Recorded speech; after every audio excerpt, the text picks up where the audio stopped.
Hello dear students, मैं हूं doctor Burhan Khan. आप सभी को मेरा प्यार भरा सलाम।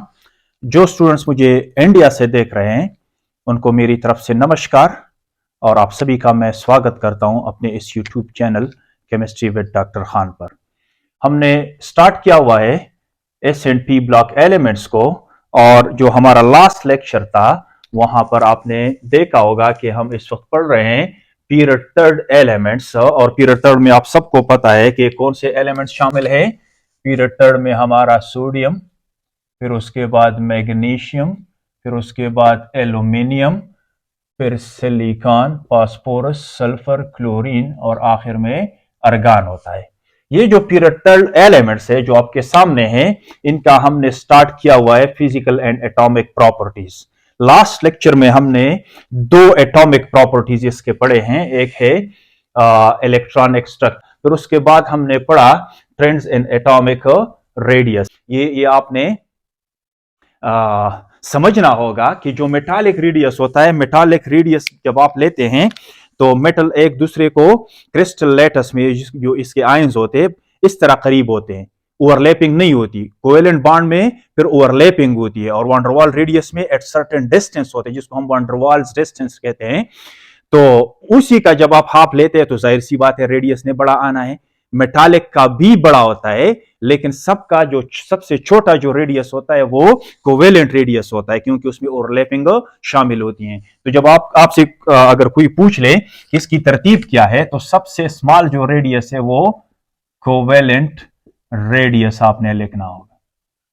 फिर उसके बाद आपने लिखना होगा मेटालिक रेडियस, और सबसे आखिर में कौन सा सबसे बड़ा कौन सा होता है? वैन डेर वाल वाला, वैन डेर वाल्स रेडियस। तो ये भी एक क्वेश्चन बन सकता है कि अगर आपको इस तरह के तीन रेडियाई दिए हुए हैं तो इसकी तरतीब क्या बनती है? सबसे छोटा कोवेलेंट रेडियस, फिर मेटालिक रेडियस और आखिर में वैन डेर वाल रेडियस। तो ये मेरे ख्याल में अब क्लियर होना चाहिए सबको। आज हम आते हैं अपना जो थर्ड एटॉमिक प्रॉपर्टी है उसकी तरफ, और वो है ट्रेंड्स इन, ये भी याद रख लें कि इसको आप आयोनाइजेशन पोटेंशियल भी कह सकते हैं और आयोनाइजेशन एंथैल्पी भी कह सकते हैं। डिफाइन कैसे करोगे? बड़ा सिंपल है। The amount of energy required, the amount of energy required, the amount of energy required to remove a single electron from valence shell of a gaseous isolated atom to make a cation is called ionisation energy. इसका यह मतलब हुआ, let suppose आपके पास ये कोई atom है, इस तरह लिख ले, कोई सा भी एटम ले ले, इसके न्यूक्लियस में प्रोटॉन और इस तरह न्यूट्रॉन है, और इसके आगे बहुत सारे शेल्स हैं। तो इसका जो वैलेंस शेल है, वैलेंस शेल में, इसके वैलेंस शेल में जो इलेक्ट्रॉन है, इस इलेक्ट्रॉन को निकालने के लिए, और ये एटम जो है सिंगल होना चाहिए, किसी दूसरे के साथ एसोसिएशन में नहीं होना चाहिए, बिल्कुल आइसोलेटेड होना चाहिए और गैसियस फॉर्म में। जाहिर सी बात है जब आप एटम्स को सिंगल बनाते हैं तो आपको जो फेज मिलेगा वो गैसियस फेज मिलेगा। गैसियस एटम है, आइसोलेटेड एटम है, और इसको आप इतनी एनर्जी प्रोवाइड कर रहे हैं कि इसका ये वाला इलेक्ट्रॉन इसकी पकड़ से निकल जाए। इसकी पकड़ से कब निकलेगा? जब ये किसी ऐसी रीजन में जाएगा जहां ये न्यूक्लियस इसको सेंस नहीं करेगा, और आप सबको पता है उस रीजन को हम क्या कहते हैं? इन्फिनिटी कहते हैं। तो ये इलेक्ट्रॉन को आपने एनर्जी दी और इलेक्ट्रॉन को आपने निकाला, और ये इलेक्ट्रॉन कहां आया? इन्फिनिटी पे आया। तो इस अमाउंट ऑफ एनर्जी को, ये जो आपने एनर्जी दी है, इसको हम कहते हैं आयोनाइजेशन एनर्जी। आयोनाइजेशन एनर्जी वो एनर्जी है जब आप किसी आइसोलेटेड गैसियस एटम के आउटर मोस्ट शेल में से एक इलेक्ट्रॉन निकाल के इन्फिनिटी पे ले जाएं, तो इस अमाउंट ऑफ एनर्जी को क्या कहते हैं? आयोनाइजेशन एनर्जी कहते हैं। अब इसका यूनिट क्या होगा? तो यूनिट की तरफ आते हैं। यूनिट, बहुत सारे यूनिट्स आप यूज कर सकते हैं। ये भी बहुत कॉमन यूनिट है इसका, इलेक्ट्रॉन वोल्ट पर एटम।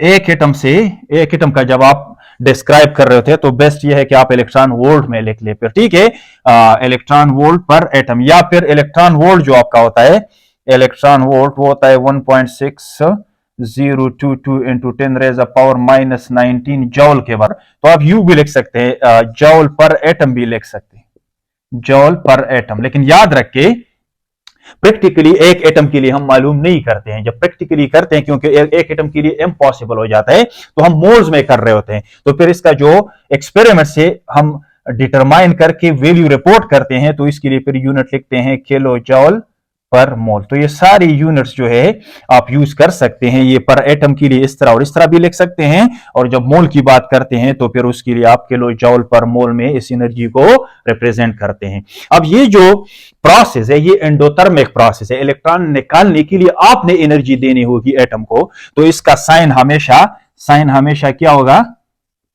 पॉजिटिव होगा। सही है, यानी ये एंडोथर्मिक प्रोसेस है। ये भी एक क्वेश्चन बन सकता है कि आयोनाइजेशन जो है ये एक्सोथर्मिक है कि एंडोथर्मिक प्रोसेस है, तो आपने फिर इस तरह लिखना होगा। तो मेरे ख्याल में डिफिनीशन अब क्लियर होना चाहिए सबको कि आयोनाइजेशन एनर्जी क्या चीज है।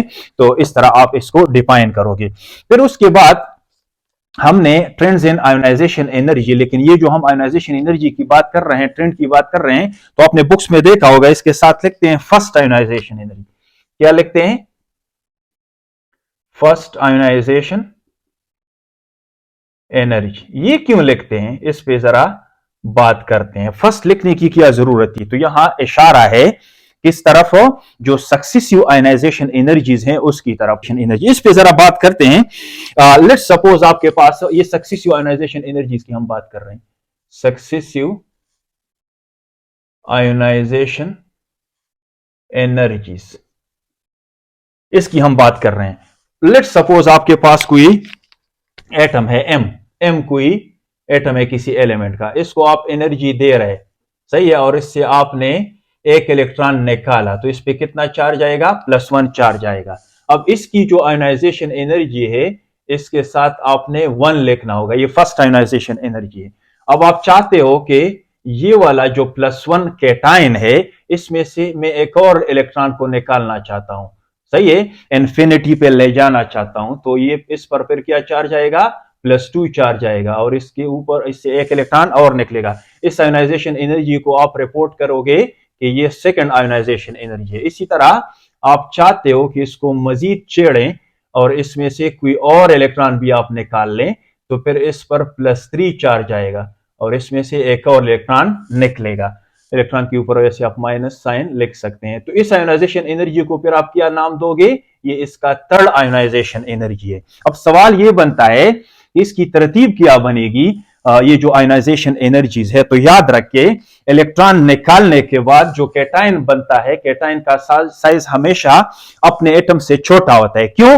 क्योंकि आपने इलेक्ट्रॉन्स को रिड्यूस किया और न्यूक्लियर चार्ज को आपने बढ़ाया। अगर एक निकाला इलेक्ट्रॉन तो एक बढ़ाया, 2 निकाले तो 2 प्रोटॉन आपने ओरिजिनली बढ़ाए, उसकी पावर को 2 टाइम्स, आपने 2 टाइम्स तो नहीं कह सकते, मतलब 2 प्रोटॉन का चार्ज आपने इंक्रीज किया ओरिजिनली। इसी तरह 3 इलेक्ट्रॉन निकालने पर आपने न्यूक्लियस को और भी स्ट्रांग बना लिया। तो इसी वजह से एटम का जो साइज है वो डिक्रीज होता है कि आयन में, सही। तो इस ये बड़ा होगा इससे, सही है, ये छोटा होगा इससे और ये छोटा होगा इससे। तो ये जो तरतीब है साइजेस की, जो तरतीब है साइजेस, इसको आप लिख लें। अगर कोई आपसे पूछ ले कि इनमें से सबसे बड़ा कौन सा है, तो बड़ा वाला जो है वो आपका ओरिजिनल एटम है।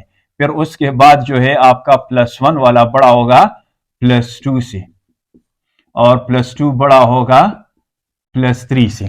साइजेस कैटायन पे जितना चार्ज आप बढ़ाते हो उसका जो साइज है वो उतना ही घटता जाएगा, ठीक है। अब हमें पता है कि ionisation energy is inversely proportional to size, सही है। तो जाहिर सी बात है इसमें से इलेक्ट्रॉन निकालना आसान है इसके मुकाबले में। अब इसमें से इलेक्ट्रॉन निकालना आसान है इसके मुकाबले में, इसमें से निकालना आसान है इसके मुकाबले में, और अगर आप फोर्थ की बात कर रहे हैं तो इससे फिर इलेक्ट्रॉन निकालना और भी मुश्किल हो जाएगा, ठीक है।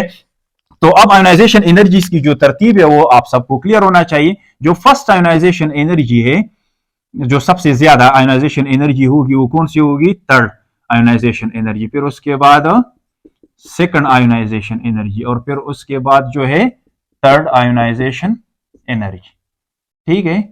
तो ये 2 क्वेश्चंस बन सकते हैं यहां से, ये आपने नोट करने होंगे, सही है। इस तरह के क्वेश्चंस पूछे जा सकते हैं।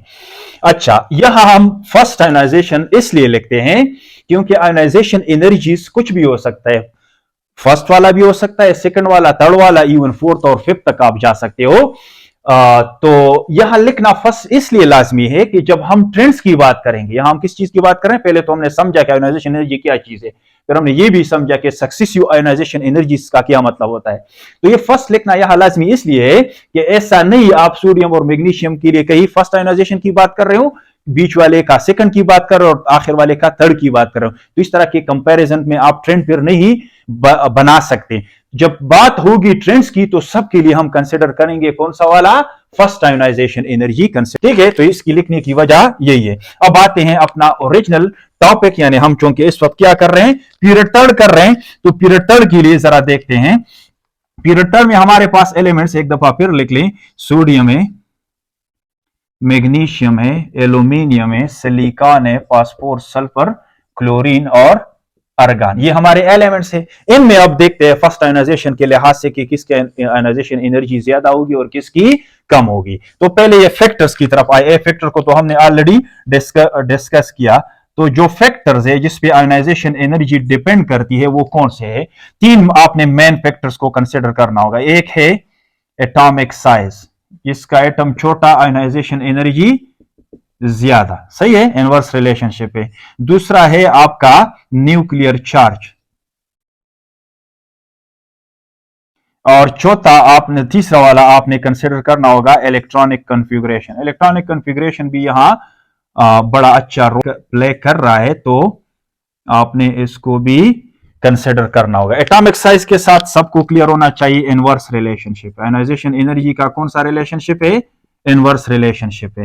न्यूक्लियर चार्ज के साथ डायरेक्ट रिलेशनशिप है आयोनाइजेशन एनर्जी का। अब ये जो इलेक्ट्रॉनिक कॉन्फ़िगरेशन है, यहां दो तरह के इलेक्ट्रॉनिक कॉन्फ़िगरेशन हो सकते हैं। एक को आप कह सकते हैं स्टेबल इलेक्ट्रॉनिक कॉन्फ़िगरेशन, क्या, स्टेबल इलेक्ट्रॉनिक कॉन्फ़िगरेशन। दूसरा आप लिख सकते हैं unstable electronic configuration. Stable electronic configuration कौन सा होता है, दो तरह के इलेक्ट्रॉनिक कॉन्फ़िगरेशंस को आप स्टेबल कंसीडर कर सकते हैं।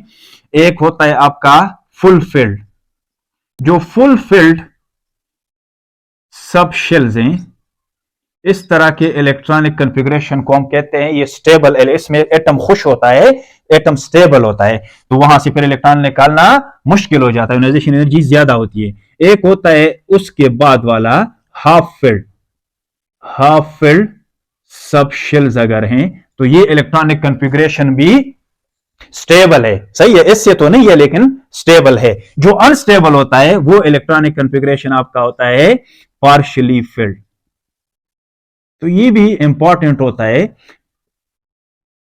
सब शेल्स, ठीक है। अब यहां आयोनाइजेशन एनर्जी का आप अगर रिलेशनशिप इस तरह बयान करना चाहें तो यहां पर जो है आयोनाइजेशन एनर्जी हाई होगी, आयोनाइजेशन एनर्जी क्या होगी, हाई।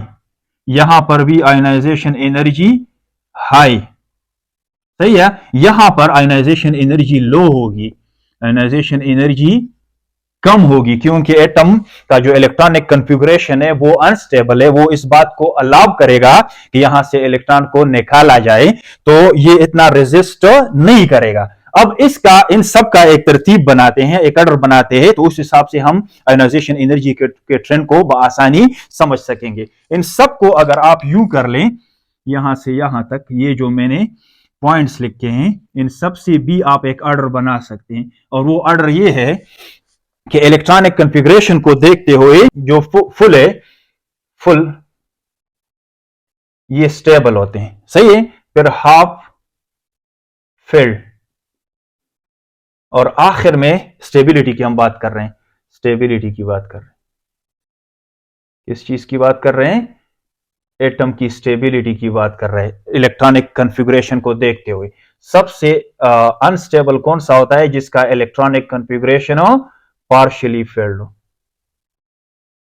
Partially field. अब इसके साथ आपने यहां देखा तो आयोनाइजेशन एनर्जी यहां की ज्यादा होगी, यहां की फिर दूसरे नंबर पर होगी, और यहां की आयोनाइजेशन एनर्जी सबसे कम होगी। तो ये सारी चीजें मिला के आप इस पूरे पीरियड में ट्रेंड को बआसानी समझ सकते हैं। अब आप देख लें अब आप देख लें इलेक्ट्रॉनिक कॉन्फ़िगरेशन सबके नीचे मैं लिख रहा हूं ताकि सारी चीजें इजीली हमारे लिए क्लियर हो जाए। इसका इस वाले का वैलेंस शेल में एक इलेक्ट्रॉन होता है, सही है। आप NS1 लिख लें, सही है। इसका NS2, इसका NS2NP1, सही है। तो इस यहां पर इस लिखने की जरूरत नहीं है क्योंकि वैलेंस सब शेल इसका ये है, हमने इसको देखना होगा। इनका वैलेंस शेल ये है, सब शेल ये है। इसका P में फिर कितने आते हैं? इसका P में 2, इसका P में 3 और इसका P में 4, इसकी P में 5 और इसकी P में 6। अब इसको आप देख ले आयोनाइजेशन एनर्जी इलेक्ट्रॉनिक कॉन्फ़िगरेशन की बुनियाद पर। अब आप सारी चीजों को मिला लें। सबसे ज्यादा आयोनाइजेशन एनर्जी आर्गन की है, क्यों है? नंबर फर्स्ट, इसका साइज सबसे छोटा है, ठीक है, ये तो बात क्लियर हो गई। न्यूक्लियर चार्ज भी सबसे ज्यादा इसमें प्रोटॉन, इसके न्यूक्लियस में प्रोटॉन है। आर्गन के न्यूक्लियस में सबसे ज्यादा प्रोटॉन है, 18 प्रोटॉन होते हैं, सही है। तो इस लिहाज से भी इसको ज्यादा होना चाहिए आयोनाइजेशन एनर्जी को। इलेक्ट्रॉनिक कॉन्फ़िगरेशन की बुनियाद पर इसका P जो है, P सबशेल, ये फुल फिल्ड है, तो इस वजह से भी इसकी आयोनाइजेशन एनर्जी सबसे ज्यादा होनी चाहिए, ठीक है। तो जब आप ग्राफ बनाओगे तो सबसे हाई आयोनाइजेशन एनर्जी आपका किस वाले का है? आर्गन की है, सही है। इस तरह फिर यू तरतीब, तो यू जाते हुए आयोनाइजेशन एनर्जी को बढ़ना चाहिए, सही है। Size decrease, nuclear charge increase, ये दो चीजें तो बिल्कुल क्लियर होनी चाहिए सबको। लेकिन जब आप देखते हैं तो इसमें एक दो जगहों पर आपको ड्रॉप मिलेगा। जो ग्राफ है उसमें कुछ डिप्स मिलेंगे और वो कौन सी जगह हैं? वो ये है। आप सल्फर पर और एल्यूमिनियम पर ड्रॉप्स मिलेंगे आपको। यहां पर आयोनाइजेशन एनर्जी थोड़ी सी कम हो गई होती है, ओवरऑल तो इंक्रीज हो रहे हैं, लेकिन इस वाले पर यानी इसकी आयोनाइजेशन एनर्जी जो है ये हाफ फील्ड है। ये P3 क्या है? हाफ फील्ड है। तो ये ओरिजिनल ग्राफ में ये इधर आया होगा और ये वाला आपका इधर आया होगा। इस तरह एल्यूमिनियम जो है इस पोजीशन पे आया होगा और मैग्नीशियम की आयोनाइजेशन एनर्जी जो है इससे ज्यादा हो गई होगी। इसकी वजह यह है, आप देख ले इलेक्ट्रॉनिक कॉन्फ़िगरेशन को, इसका ये वाला इलेक्ट्रॉन, क्योंकि ये फील्ड है, ये क्या है? फील्ड, और इसका ये वाला हाफ फील्ड, तो ये यहां पर ये जो इन्वर्जन है आयोनाइजेशन एनर्जी का, इस वाले का इससे कम है और इस वाले का इससे कम है। तो ये आपने ग्राफ में फिर दिखाना होगा। वजह क्या है? इसको पता है एल्यूमिनियम को कि ये मेरा 1 इलेक्ट्रॉन जो P में है, अगर इसको मैं निकाल लूं तो मैं पीछे जो फुल फील्ड ऑर्बिटल है, सबशेल है, उसको गेन कर सकता हूं। तो यही वजह है कि इसका ये वाला इलेक्ट्रॉन निकालना आसान है। इसमें से अगर आप एक इलेक्ट्रॉन निकाल रहे हो तो वो मुश्किल है, इसलिए इसकी आयोनाइजेशन एनर्जी ज्यादा है और इस वाले की कम है। Same is the case here. ये अगर एक इलेक्ट्रॉन को निकाले, फोर्थ जो इलेक्ट्रॉन है P में, सही है, तो P में 3 रह जाएंगे, इसकी तरह बन जाएगा। इस वाले से निकालना मुश्किल है, इसका जो फोर्थ है वो आसान है। इसी वजह से इसकी आयोनाइजेशन एनर्जी कम है और इसकी ज्यादा है। तो जब आप इसको ओरिजिनल वैल्यूज, तो कोई रिकमेंड नहीं करेगा आपको कि ओरिजिनल वैल्यूज को आप याद रखिए, क्योंकि कोई एक पीरियड तोड़िए या कोई एक ग्रुप तोड़िए तो इस तरह ओरिजिनल वैल्यूज को आप याद नहीं कर सकते। आपने ट्रेंड को अगर सही तरीके से रिपोर्ट करना है तो इसका बेहतरीन वे ये है कि आप एक ग्राफ बना ले। ग्राफिकल रिप्रेजेंटेशन से आप बड़ा आसानी से इसको किसी को डिस्क्राइब कर सकते हो, सही है। यहां मैं क्या लिख रहा हूं?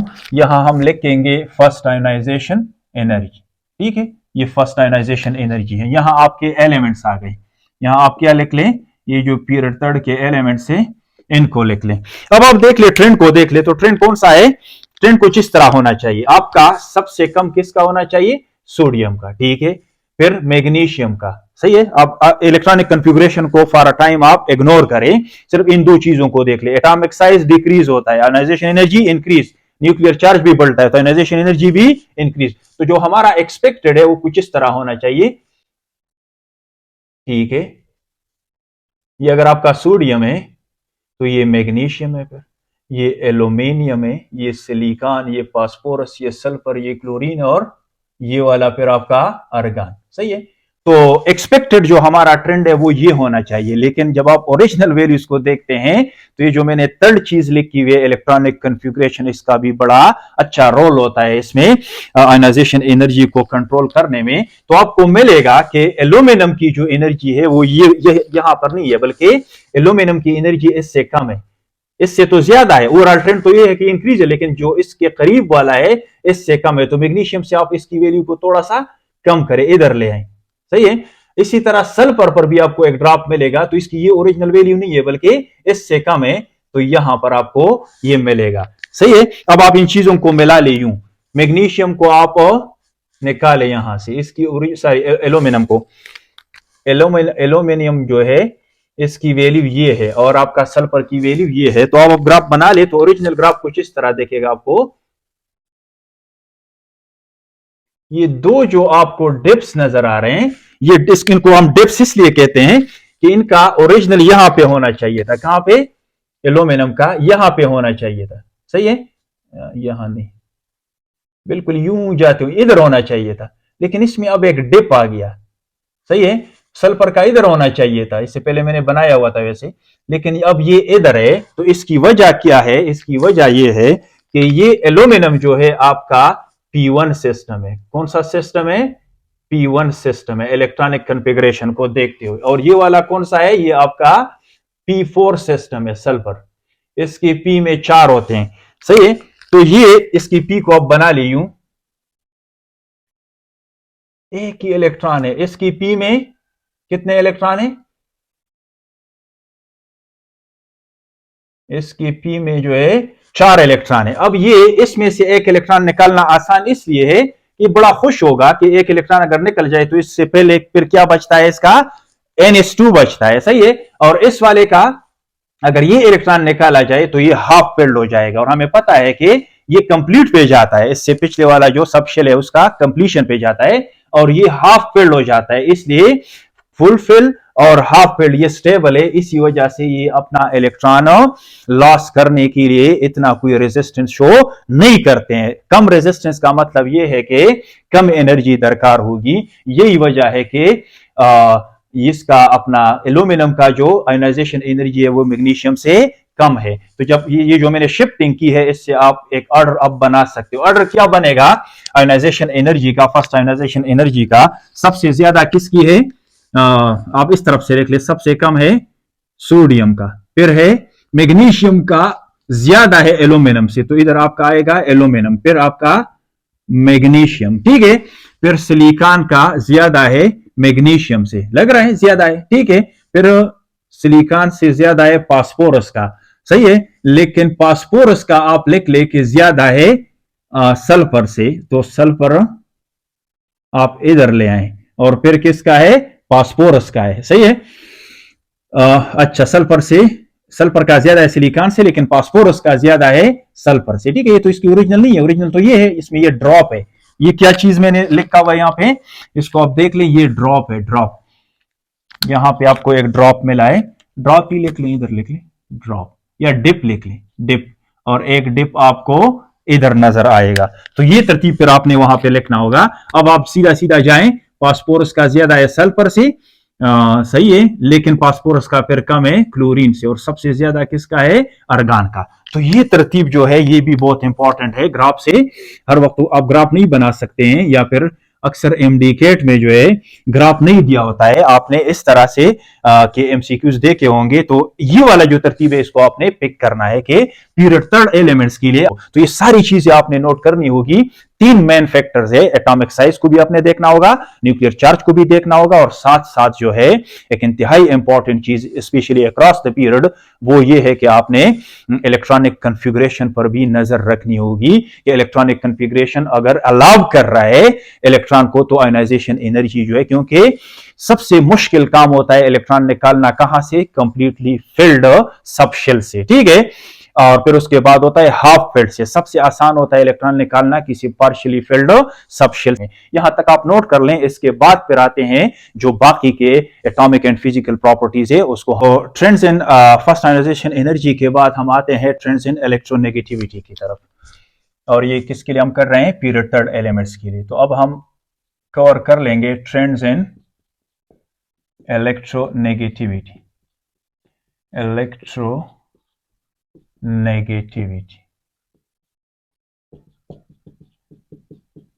इलेक्ट्रोनेगेटिविटी को कैसे डिफाइन करोगे? तो इसको डिफाइन करना आसान है। ये दरअसल शेयर्ड इलेक्ट्रॉन पेयर, यानी वो इलेक्ट्रॉन पेयर जिससे दो एटमों ने आपस में बॉन्ड बनाया हुआ है। लेट्स से आपका ये कोई दो एटम्स है, ए और ए, सही है, और इन्होंने आपस में कोवेलेंट बॉन्ड बनाया हुआ है, सही है, यू। सही है, अब इस शेयर्ड इलेक्ट्रॉन पेयर को ये चाहता है कि अपनी तरफ इसको खींचे, सही है, ये भी चाहता है कि इसको अपनी तरफ खींचे। तो ये जो फोर्स ऑफ अट्रैक्शन ये लोग अप्लाई कर रहे हैं इस शेयर्ड इलेक्ट्रॉन पेयर को अपनी तरफ खींचने पर, तो इसको हम इसका इलेक्ट्रोनेगेटिविटी कहेंगे, और इस वाले फोर्स को हम कहेंगे इसका इलेक्ट्रो नेगेटिविटी। ठीक है, ये एटम्स सेम भी हो सकते हैं, ये एटम्स डिफरेंट भी हो सकते हैं। तो किस तरह डिफाइन करोगे? The tendency of an atom, the tendency of an atom, या जनरली लिख के of an element to attract the shared pair electron, the shared pair of electrons towards itself,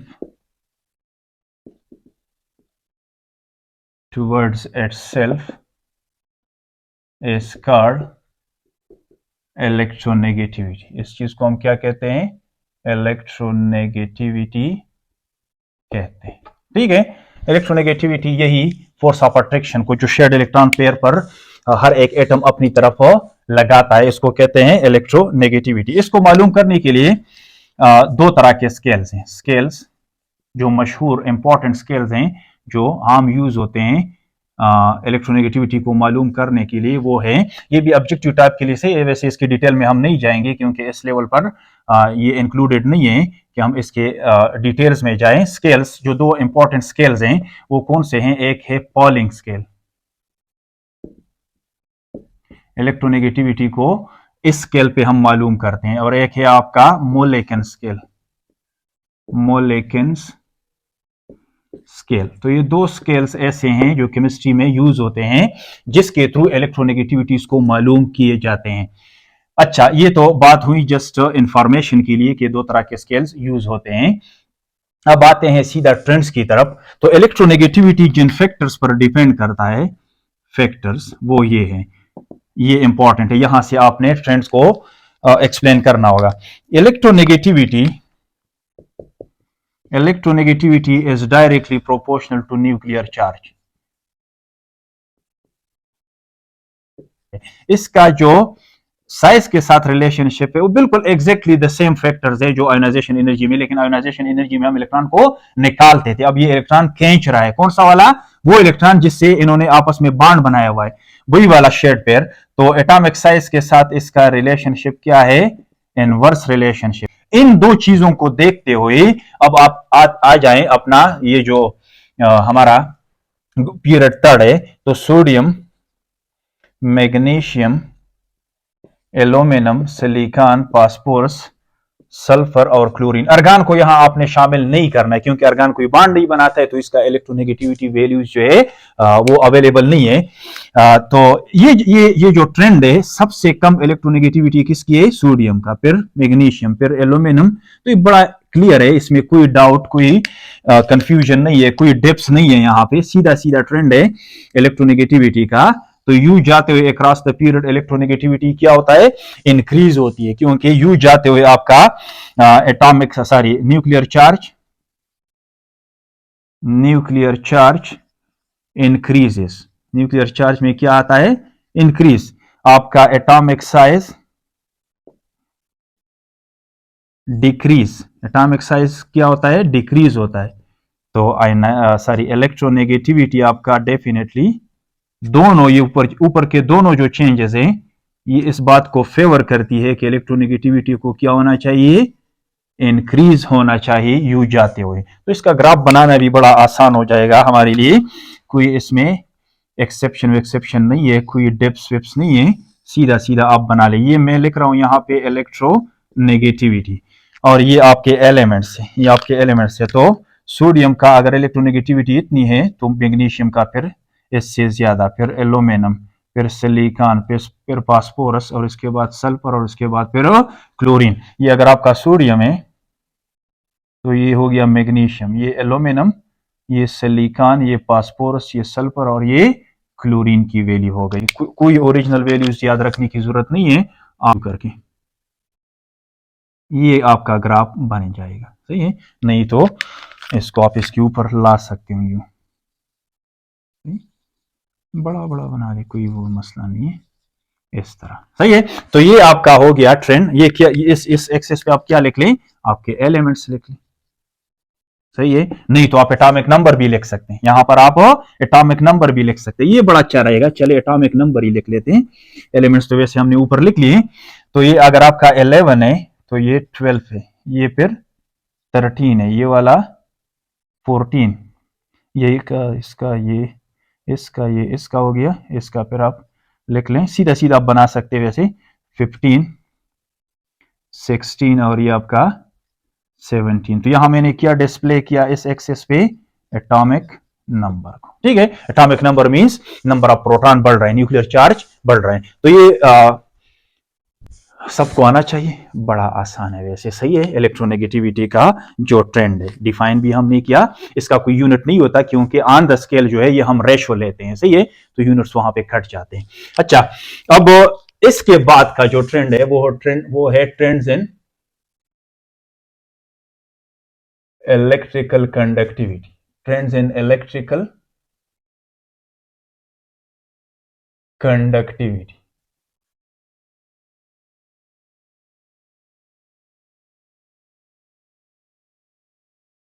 electrical conductivity को आप पहले डिफाइन करें, trend की बात बाद में करेंगे। कंडक्टिविटी क्या चीज है, द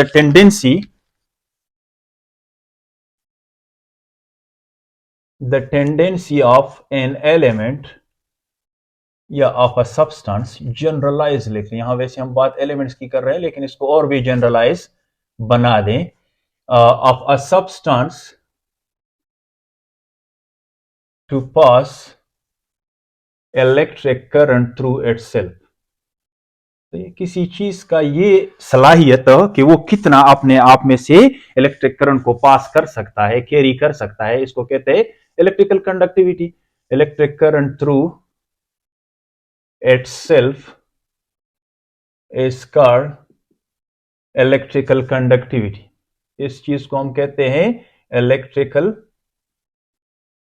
कंडक्टिविटी, ठीक है। कंडक्टिविटी को हमने डिफाइन किया, इलेक्ट्रिकल कंडक्टिविटी को। अब आते हैं, अच्छा, पीरियड थर्ड में हमारे जो एलिमेंट्स है वो कौन से हैं, आपका सोडियम है, बार बार लिखना होता है, मैग्नीशियम है, एल्यूमिनियम है, सिलिकॉन, फास्फोरस, सल्फर, क्लोरीन और आर्गन यहां लिख लिया वैसे, ठीक है, यहां लिख सकते हैं, लेकिन इलेक्ट्रोनेगेटिविटी में इसका लिखना, इसका कोई जवाब नहीं बनता, ठीक है। ये है हमारे पीरियड थर्ड के एलिमेंट, सारे मैंने यहां पे दोबारा लिख लिए। और अब इसमें आप देख लें, ये जो है ये मेटल है, ये क्या है, मेटल, ये भी मेटल है, ये भी मेटल है और ये भी आपका मेटल है, सही है। तो ये किस तरह रहते हैं, ये मेटालिक सॉलिड्स की शक्ल में रहते हैं। सिलिकॉन आपका, सिलिकॉन, ये जेंट, ये जितने भी हैं यहां मैंने जो लिख के, ये जॉइंट मेटालिक सॉलिड्स है, जॉइंट मेटालिक सॉलिड्स है। ये हमारा मेटालाइड है और ये किस तरह रहता है, ये नेटवर्क कोवेलेंट सॉलिड है। ये क्या चीज है, किस तरह एग्जिस्ट करता है, नेटवर्क कोवेलेंट सॉलिड। मैं बताता हूं कैसे। नेटवर्क कोवेलेंट सॉलिड है। इसके बाद यहां से यहां तक, यहां से यहां तक ये मॉलिक्यूल्स के शक्ल में एग्जिस्ट करते हैं। फास्फोरस आपका P4 की शक्ल में एग्जिस्ट करता है, सल्फर आपका S8 की शक्ल में, ये तो सबको पता है Cl2, और इसके एक अर्गान को भी आप मॉलिक्यूल कह सकते हैं, मानो एटॉमिक मॉलिक्यूल, क्योंकि ये बहुत स्टेबल होता है, सही है। ये है आपके मॉलिक्यूलर सब्सटेंसेस, ये किस तरह एग्जिस्ट करते हैं, मॉलिक्यूलर सब्सटेंसेस। अब आपको पता है कि इलेक्ट्रिकल कंडक्टिविटी के लिए क्या चाहिए, मोबाइल इलेक्ट्रॉन्स चाहिए। मेटल के केस में मेटल यानी एलिमेंटल कंडक्टर जो होते हैं, इलेक्ट्रोलाइट्स की हम बात नहीं कर रहे हैं, वहां मोबाइल आंच से हम काम चलाते हैं, हम सॉलिड कंडक्टर्स की बात कर रहे हैं, एलिमेंटल, जहां पे स्पेशली मेटल्स की आप बात करें, तो इस तरह के कंडक्टर्स में फिर आपको मोबाइल इलेक्ट्रॉन्स चाहिए। अब ये मोबाइल इलेक्ट्रॉन्स आपको यहां पर तो मिलेंगे क्योंकि इलेक्ट्रॉन सी में यहां पे इलेक्ट्रॉन्स मौजूद हैं। यहां पर इलेक्ट्रॉन आपको मोबाइल इलेक्ट्रॉन यहां पे हैं, मोबाइल इलेक्ट्रॉन्स कहां पर, इन इलेक्ट्रॉन सी मॉडल को आपने पढ़ा होगा। तो इसका जो कंडक्शन बैंड है सबका, उसमें फ्री इलेक्ट्रॉन्स है, तो ये इलेक्ट्रिक चार्ज को एक जगह से दूसरी जगह ट्रांसफर कर सकते हैं। ये वाला कुछ खास वक्त में, कुछ खास under certain conditions charge carry कर सकते हैं। अब उस कंडीशंस की तरफ तो हम नहीं आते, आपने फिजिक्स में पढ़ा होगा या केमिस्ट्री में आगे आके जब जब टाइम मिलेगा तो मैं इसको एक्सप्लेन करूंगा। वैसे इसको फिर हम क्या कहते हैं, इस तरह के कंडक्टर्स जो under certain conditions electric current को कैरी कर सकते हैं, उनको हम कहते हैं, ये वाले तो आपके हो गए, इनको हम कहते हैं सेमी कंडक्टर्स। ये क्या कहते हैं, सेमी कंडक्टर्स। ये वाले तो हो गए आपके गुड कंडक्टर्स। ये क्या है, गुड कंडक्टर्स, इनसे बिजली पास होती है। यहां अंडर सर्टेन कंडीशन आप इलेक्ट्रिक करंट को पास कर सकते हैं। ये वाले ये नॉन कंडक्टर्स होते हैं, इनसे आप किसी भी सूरत में इलेक्ट्रिक करंट को पास नहीं कर सकते क्योंकि यहां पर ये इंडिविजुअल मॉलिक्यूल्स की शक्ल में रहते हैं और ये इंडिविजुअल मॉलिक्यूल्स फिर आपस में वैन डर वाल फोर्सेस के थ्रू, तो यहां पर आपको फ्री इलेक्ट्रॉन्स बिल्कुल भी नहीं मिलेंगे। यहां आप क्रिएट कर सकते हो और यहां ऑलरेडी होते हैं। तो इसको आप इधर लिख लें यूं करके, ये वाले ये तीन जो है ये आपके गुड कंडक्टर्स हैं। इनको इसको आप कहते हैं सिलिकॉन जो है आपका सेमी कंडक्टर है, और ये वाले जो हैं ये हमारे नॉन कंडक्टर्स हैं। ठीक है, तो ये ट्रेंड अब क्लियर हो गया। यूज जाते हुए आप का जो कंडक्टिविटी है वो डिक्रीज होती है क्योंकि गुड कंडक्टर्स फिर सेमी कंडक्टर और आखिर में जाके नॉन कंडक्टर्स। तो ये तो ओवरऑल ट्रेंड है। अब अगर आपसे यहां कोई पूछ ले कि सोडियम, मैग्नीशियम और एल्यूमिनियम के नीचे तो आपने लिखा है कि they are good conductors, but what is good conductor among them, तो इसमें आपने फिर ट्रेंड को कुछ इस तरह लिखना होगा। एल्यूमिनियम की जो कंडक्टिविटी है वो ज्यादा है किससे, मैग्नीशियम से, और मैग्नीशियम की कंडक्टिविटी, इलेक्ट्रिकल कंडक्टिविटी ज्यादा है मैग्नीशियम की सोडियम से। ठीक है, तो ये भी एक ट्रेंड, एक सवाल पूछा जा सकता है। वो इसलिए कि इलेक्ट्रॉन सी में इसके 3 इलेक्ट्रॉन होते हैं। कितने इलेक्ट्रॉन होते हैं इन द इलेक्ट्रॉन सी, यहां ये इलेक्ट्रॉन सी की अगर बात करें, ये 3 इलेक्ट्रॉन फेंकता है इलेक्ट्रॉन सी में, सही है, यानी मेटालिक बॉन्ड में ये 3 इलेक्ट्रॉन जो है कंट्रीब्यूट करता है। ये वाला सिर्फ 2 इलेक्ट्रॉन कंट्रीब्यूट करता है और इसका एक ही इलेक्ट्रॉन होता है। तो इसी वजह से यहां इलेक्ट्रॉन ज्यादा है, जितने ज्यादा इलेक्ट्रॉन उतना इलेक्ट्रिकल कंडक्टिविटी ज्यादा होगी। तो ये भी आपने एक पॉइंट को नोट करना। अच्छा जी, तो ट्रेंड्स इन इलेक्ट्रिकल कंडक्टिविटी के बाद दो हमारे ऐसे फिजिकल एंड एटॉमिक प्रॉपर्टीज में से 2 प्रॉपर्टीज ऐसे रहते हैं जिनको अभी हमने डिस्कस करना है। तो ये सेक्शन हमारा कंप्लीट हो जाएगा फिजिकल एंड एटॉमिक प्रॉपर्टीज का। और वो कौन से प्रॉपर्टीज हैं, वो है ट्रेंड्स इन, इसमें भी हम ट्रेंड्स को देखेंगे, trends in melting point, short में लिख रहा हूं, एंड बॉइलिंग पॉइंट। इसमें ट्रेंड्स को हमने देखना होगा। तो मेल्टिंग पॉइंट की तरफ फर्स्ट आते हैं। पहले हम मेल्टिंग पॉइंट, अब मेल्टिंग पॉइंट क्या चीज है, तो ये वो टेम्परेचर है जिस पर, सिंपल वर्ड्स में अगर आप इसको डिफाइन करना चाहें तो ये मेल्टिंग पॉइंट और बॉइलिंग पॉइंट ये टेम्परेचर है, टेम्परेचर के पॉइंट्स है, थर्मामीटर पे खास पॉइंट्स हैं किसी चीज के लिए। ये उस वक्त वो पॉइंट है जिस पर वो चीज सॉलिड से लिक्विड में कन्वर्ट हो जाता है। और बॉइलिंग पॉइंट का तो आपको पता है जिस पर उस चीज का अपना वेपर प्रेशर एक्सटर्नल प्रेशर के साथ बराबर हो जाता है, तो उस पॉइंट को हम कहते हैं उसका बॉइलिंग पॉइंट। और कोई सॉलिड अगर मेल्ट हो रहा है यानी लिक्विड में कन्वर्ट होता है तो उस पर्टिकुलर पॉइंट ऑफ टेम्परेचर को हम कहते हैं उसका मेल्टिंग पॉइंट। अब मेल्टिंग पॉइंट तो चले आसान है इसको डिफाइन करना। हम अब आते हैं ट्रेंड्स की तरफ, और किस चीज में, पीरियड थर्ड में। तो एक दफा फिर लिख ले, सोडियम, मैग्नीशियम, आपका एल्यूमिनियम, सिलिकॉन, फास्फोरस। इसमें थोड़ा गैप दे रहा हूं क्योंकि नेचर बहुत एब्रप्टली चेंज हो रहा है। फास्फोरस, सल्फर, क्लोरीन और आर्गन। ठीक है, अब इनके सॉलिड्स पे आपने नजर रखनी है क्योंकि आप क्या चीज इनका डिस्कस कर रहे हो, मेल्टिंग पॉइंट। तो ये जब सॉलिड्स होते हैं, ये तो खैर नेचुरली सॉलिड है, ये भी सॉलिड है, ये भी सॉलिड होता है, वैसे ये भी सॉलिड है, लेकिन ये और ये आपके गैसेस है। लेकिन इन सॉलिड्स में भी अच्छा खासा डिफरेंस है। ये जो यहां से यहां तक के सॉलिड्स है ये मेटालिक सॉलिड्स है क्योंकि मेटल्स हैं और इन्होंने आपस में, यानी इनके अपने एटम्स ने मेटालिक बॉन्ड बनाया होगा। इस तरह यहां पर भी मेटालिक बॉन्ड है, यहां पर भी मेटालिक बॉन्ड है। तो ये मेटालिक सॉलिड्स हैं। ये क्या है, मेटालिक सॉलिड। अब सिलिकॉन का अगर आप देख लें तो सिलिकॉन में यहां इसको आप बना ले, वैसे ये किस तरह एग्जिस्ट करते हैं, ये क्रिस्टल लैटिसेस की शक्ल में एग्जिस्ट करते हैं, इनका अपना अपना लैटिसेस होते हैं।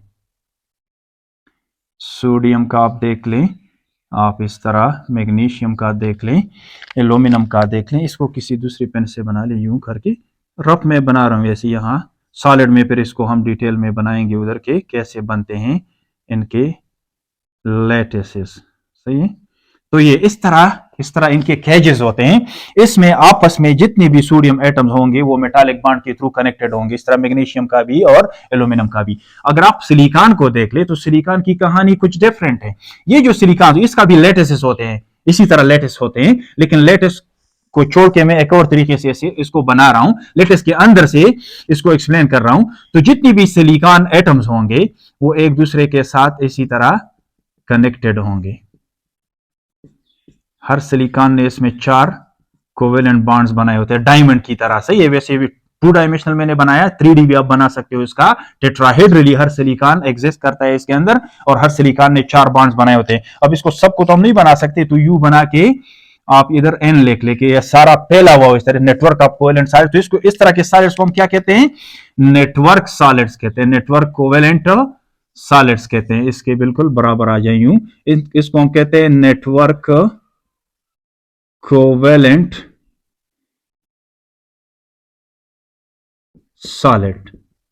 अब इनकी कहानी अलग है, यहां से लेकर यहां तक ये मॉलिक्यूलर सॉलिड्स, ये छोटे छोटे मॉलिक्यूल्स होते हैं, इंडिविजुअल मॉलिक्यूल्स होते हैं। तो इस तरह के सॉलिड्स को हम कहते हैं मॉलिक्यूलर सॉलिड्स। जैसे P4 आपका कैसा होगा, इस तरह आपका S8, और ये Cl2 सबको पता है, और अर्गान तो खैर एक एक एटम, लेकिन इनको भी आप मानो एटॉमिक मॉलिक्यूल्स कह सकते हो। ये सारे मॉलिक्यूलर सब्सटेंसेस है। अब इनके आपस में फोर्सेस क्या है, यहां क्या है और यहां क्या है, इसमें जमीन आसमान का फर्क होता है। यहां पर आपका फोर्स ऑफ अट्रैक्शन क्या है, मेटालिक बॉन्ड है, यहां पर कोवेलेंट बॉन्ड है। थ्रू आउट आप देख ले तो कोवेलेंट बॉन्ड है।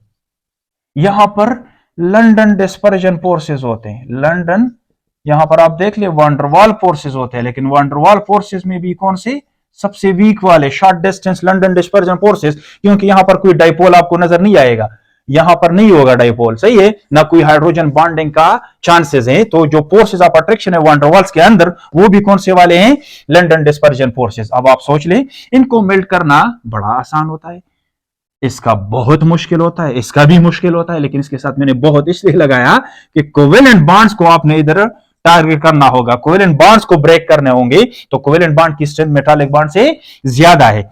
इसलिए अगर आप ट्रेंड दिखाना चाहे किस चीज का, मेल्टिंग पॉइंट का, इस वक्त हम बात कर रहे हैं सिर्फ और सिर्फ मेल्टिंग पॉइंट पे, तो कोई अगर आपसे पूछ ले कि पीरियड टर्म में सबसे ज्यादा मेल्टिंग पॉइंट किस एलिमेंट का है, तो वो भाई आपका है सिलिकॉन। क्यों? क्योंकि ये एक नेटवर्क कोवेलेंट सॉलिड है, इसके थ्रू डायमंड की तरह कोवेलेंट बॉन्ड्स का नेटवर्क फैला हुआ है। और जब हम इसको मेल्ट करते हैं तो यहां हमें ब्रेक करना पड़ता है, किस चीज को, इसके जो कोवेलेंट बॉन्ड्स है इसको। इसलिए इसको मेल्ट करना, यानी इसको सॉलिड से लिक्विड में लाना सबसे मुश्किल है। ये फिर उसके बाद है, और सबसे आखिर में ये वाले हैं। अब इनमें क्या तरतीब बनने वाला है, लंडन डिस्पर्जन फोर्सेस, और लंडन डिस्पर्जन फोर्सेस किस चीज पे डिपेंड करते हैं, मॉलिक्यूल के साइज पे। सही है, तो इसमें से सबसे बड़ा मॉलिक्यूल कौन सा आपको नजर आ रहा है, S8, तो S8 का सबसे ज्यादा होगा मेल्टिंग पॉइंट।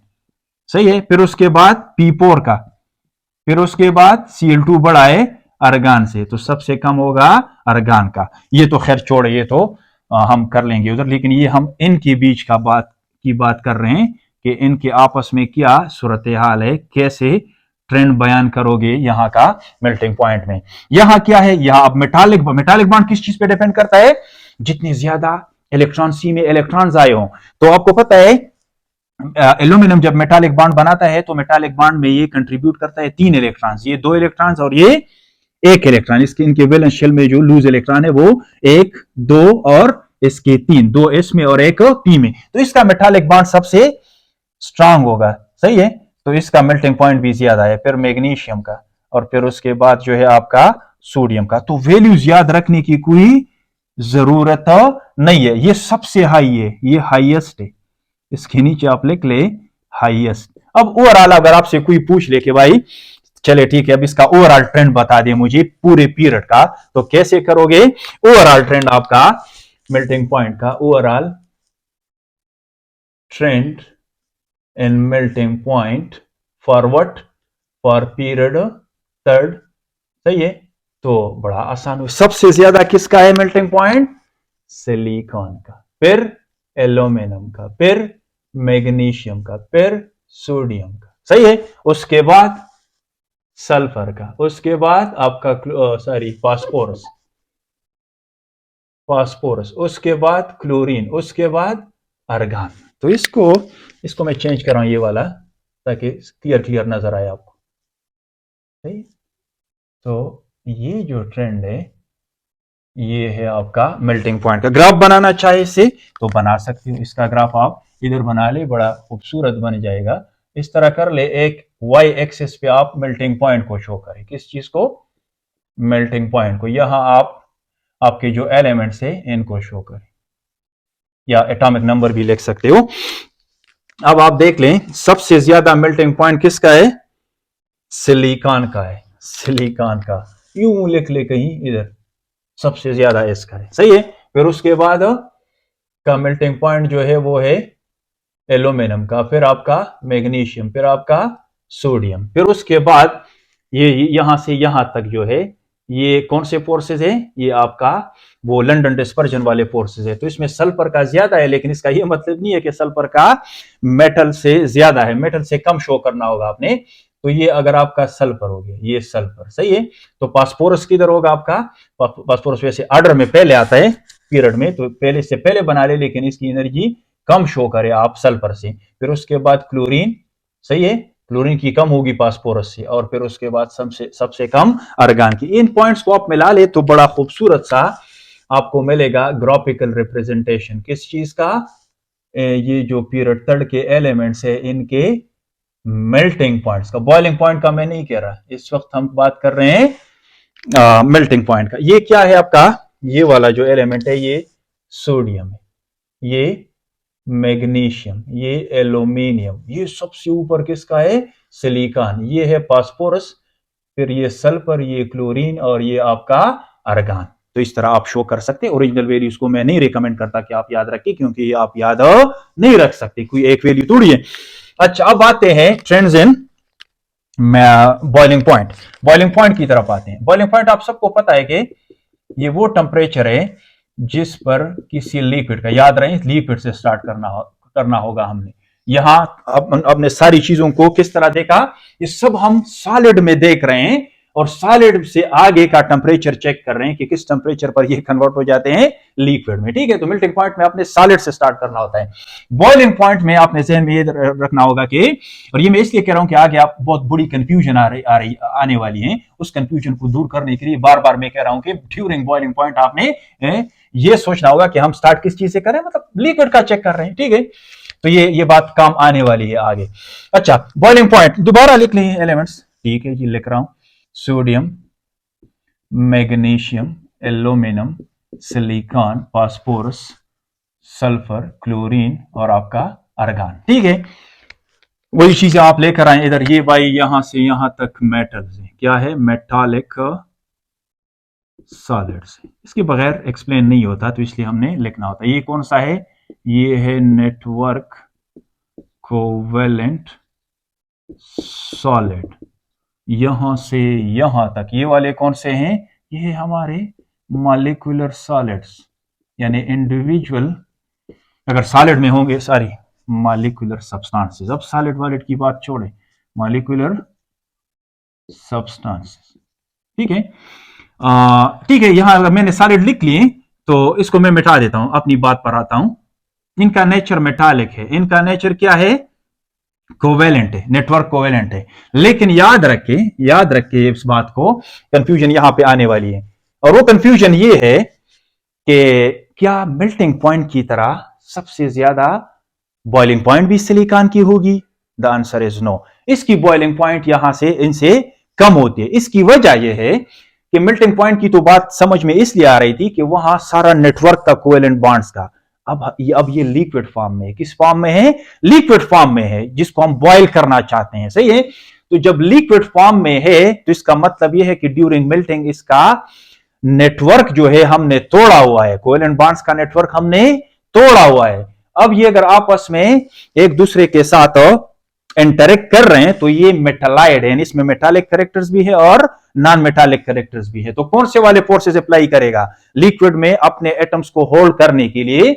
या तो मेटालिक बॉन्ड या फिर ये वाले आपका लंडन डिस्पर्जन फोर्सेस। तो अब ये उसकी वो वाले फोर्सेस नहीं है, कोवेलेंट बॉन्ड नहीं है। तो ड्यूरिंग बॉइलिंग पॉइंट जब हम टारगेट कर रहे थे तो कौन से फोर्सेस वीक हो जाते हैं?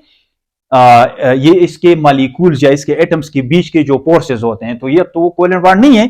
अब कौन से फोर्सेस हैं? अगर इसका आप मेटालिक एस्पेक्ट देख रहे हैं तो ये फिर मेटालिक बॉन्ड के थ्रू एक दूसरे से कनेक्टेड है, और इसमें नॉन मेटालिक का आप देख रहे हैं तो वंडरवॉल फोर्सेस यानी लंदन डिस्पर्जन फोर्सेस भी शामिल है। तो लिहाजा हमारा जो बॉइलिंग पॉइंट का ट्रेंड हो गया वो बड़ा आसान हो गया। कैसे आसान हो गया? सबसे ज्यादा बॉइलिंग पॉइंट मेटल्स यानी इस सेक्शन का होगा, फिर सिलिकॉन का, उसके बाद इस वाले का। सही है, अब सिलिकॉन ट्रेंड से हट गया उस वाले ट्रेंड से जो मेल्टिंग पॉइंट में था, क्योंकि अब इसके नेटवर्क कोवेलेंट जो बॉन्ड्स थे वो अब वो नहीं रहे।